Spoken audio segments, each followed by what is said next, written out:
ബന്ധുനിയമന വിവാദം കൊഴുക്കുമ്പോഴാണ് കേരള ഹൈക്കോടതിയിലെ പ്രമുഖ സർക്കാർ അഭിഭാഷകരുടെ നിയമനങ്ങൾ വിവാദമാകുന്നത്. ജില്ലയിലെ പ്രമുഖ CPM നേതാവായ NC മോഹനന് ഈ സർക്കാർ അധികാരമേറ്റപ്പോൾ കിട്ടിയത് പൊതുമേഖലാ സ്ഥാപനമായ ടെൽക്കിന്റെ ചെയർമാൻ സ്ഥാനമാണ്.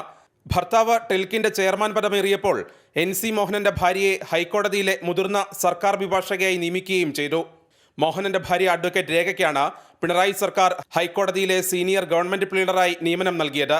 മറ്റൊരു പ്രമുഖ നേതാവായ CN മോഹനന്റെ സഹോദരൻ, മുൻ ജില്ലാ സെക്രട്ടറി ഗോപി കൊട്ടമുറിക്കലിന്റെ അടുത്ത ബന്ധു, മുൻ MLA ദിനേശ് മണിയുടെ സഹോദരൻ എന്നിവരും സർക്കാർ അഭിഭാഷക സ്ഥാനങ്ങൾ കൈയടക്കി.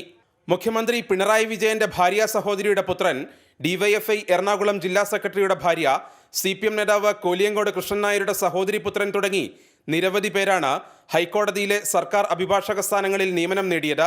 പാർട്ടി അനുഭാവികളും പ്രവർത്തകരുമായ പ്രമുഖ അഭിഭാഷകരെ പിന്തള്ളി ബന്ധുജനങ്ങളെ തിരികെ കയറ്റിയ നടപടിക്കെതിരെ പാർട്ടിക്കുള്ളിലും വിമർശനങ്ങൾ ഉടലെടുത്തിരിക്കുകയാണ്. മുൻ സർക്കാരുകളുടെ കാലത്തും ഇത്തരം നിയമനങ്ങൾ നടന്നിട്ടുണ്ടെങ്കിലും ഇടതു സർക്കാരിന്റെ കാലത്ത് ഇത്രയധികം ബന്ധുജനങ്ങളെ ഉന്നത പദവികളിൽ തിരികെ കയറ്റുന്നത് ഇതാദ്യമായാണ്.